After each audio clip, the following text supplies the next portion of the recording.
Who doesn't love an Atlantic puffin?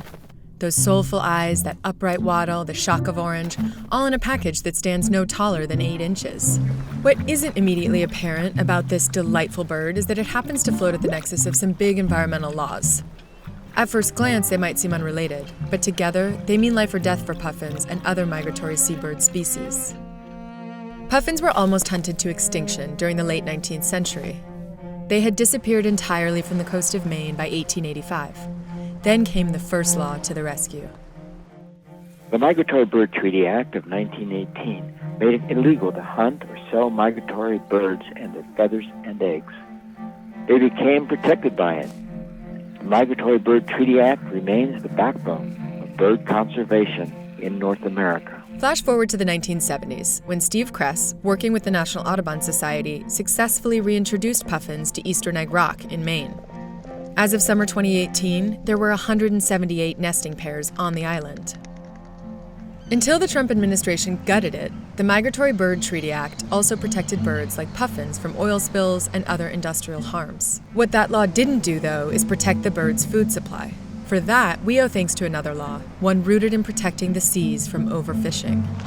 When a parent puffin is trying to raise a young chick, it goes fishing every day. I think of puffins as a fishing fleet that heads out in the morning. They leave the dock, search the sea as if they were dropping nets, and come home with the catch of the day, literally. Staple fish in a puffin's diet are herring and juvenile haddock. Adult birds need a daily dose of around 40 of these fish, and they feed their chicks several times a day. Part of why puffins bounced back is because the Magnuson-Stevens Fisheries Act, implemented in 1976, protects key fish populations from overfishing. After a successful, well-fed chick fledges at around 6 weeks old, it goes out to sea and doesn't make landfall again for 3 or 4 years.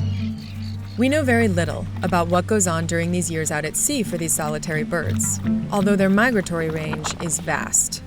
Until recently, Steve and his team didn't even know where adult nesting puffins spend the winter. Finally, in 2014, 19 tagged birds came back to Eastern Egg Rock for summer.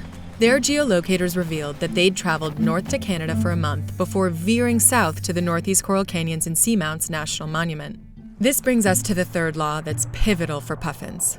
The first and only marine national monument off the continental United States, about 150 miles off the coast of Cape Cod, was created in 2016 by President Obama, using the Antiquities Act.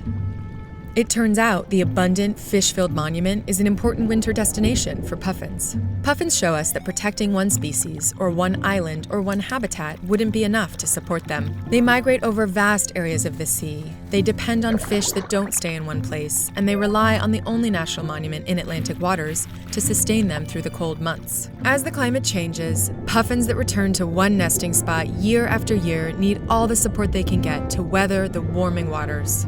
Keeping laws that combine to help our petite, charming little friends thrive is a key way to do this. It's not just their undeniable charisma, but good environmental laws that compel us to their protection.